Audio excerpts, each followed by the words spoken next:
Ako si Susan Loterono na vendors diri sa Super Terminal Market. Tapos almost 20 years na ako diri sa Super nga nagabaligya as a vendor. Ang akong baligya is fruits and vegetables diri sa second floor. Sa una, ang Super is mahigko, damo ilaga, gabaha. Tapos do hindi gawa organize ang market. So kung sa bagong markets, kanami gid, maski ari kami sa second floor, mabaklan gyapon kami kag kanami gid sang amon nga area subong katinlo tapos organize nami gid ang pagplastar sa amon. Ang kadakon sa pesto okay lang man.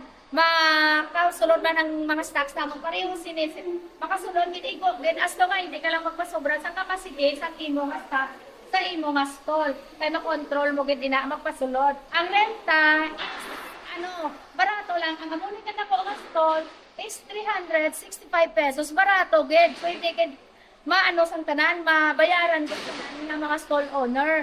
Kay 30 gid ka barato. Hindi pareho sang iba na ginahambal nila mataas ang renta, mahal ang balaklon. Hindi gid pareho man gyapon sang kuna nga mga balaklon.